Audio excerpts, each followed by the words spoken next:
Well, did you know that there is scientific evidence that chronic complaining is actually bad for your health? It's true. Let's bring in CTV medical contributor, Dr. Marla Shapiro with more. Dr. Marla, this one is interesting, right? This is really a thing. It feels like it should be a thing, but now there's some proof. There is. You know, there is science behind the fact that it's not just that nobody else wants to hear about your complaining or that you're always a negative Nelly, but it actually has impacts on the brain, it has impacts on the heart, it has impacts on your blood pressure, and believe it or not, it actually can cause neurotoxic effects. So if you are constantly complaining or feeling very negative, those stress hormones such as cortisol impact the brain. They particularly impact the brain in areas called the amygdala and the hippocampus. Those are responsible for mood and emotion and consolidating emotion with memory. So that cortisol and physical arousal is really not only bad for your heart rate and your blood pressure, because it dries that up too, but it actually can age the brain. It can hurt memory and decision-making, and your emotional control can suffer too. So you develop these maladaptive patterns where, you know, one thing that's reminiscent of the other gets you on that same sort of tirade and that same rant. Yeah, exactly. And again, it certainly is understandable, you know, maybe from that physiological point of view and what these are triggering. If someone is complaining all the time, what can they do? What is the best thing to do? What can actually help them?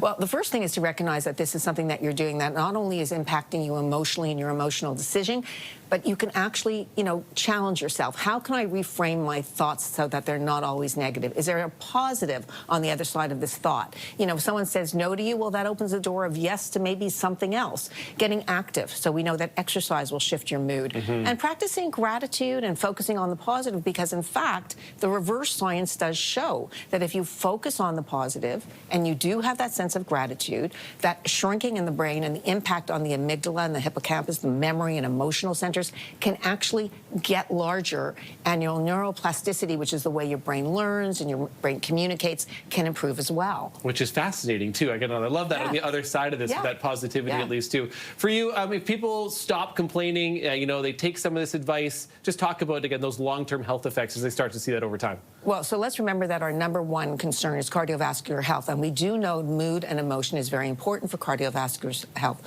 Why? That stress, that negative thinking drives up cortisol, drives up heart rate, it lowers our stress hormones, it basically, you know, gives you high blood pressure. So if you can calm down, those stress hormones are going to go down. It's going to support that healthier brain function. It's going to improve your emotional balance. It's actually going to help regulate your blood pressure. Your blood pressure goes up because of the impact on the stress hormones. That's why we say stress is such, you know, an indicator of high blood pressure that people often don't know. So, you know, there is a true cost of chronic complaining, and the flip side of it is that if you can find that gratitude, not only will you emotionally feel better and have better ways of adapting in emotional situations, but you're actually going to make a big difference in terms of your brain and your heart. And it seems, you know, quite amazing, but it's true, and we see that in terms of brain volume, emotional regulation, cardiovascular, you know, decreasing one of those stress levels. Yeah, and again, it's your brain and your heart, which are two, you know, somewhat important organs in your body. Somewhat, right? And you know, when we talk about the risk factors for heart disease, we often talk about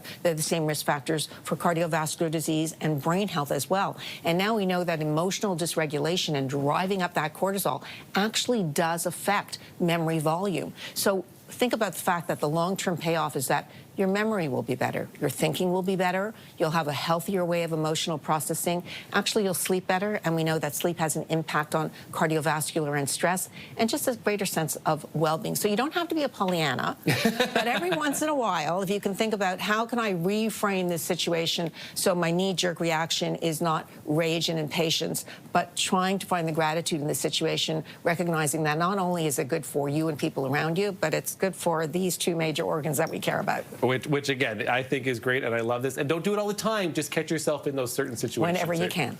Dr. Marla Shapiro, always appreciate your time and this fascinating conversation today. Thank you. I'll speak to you next time.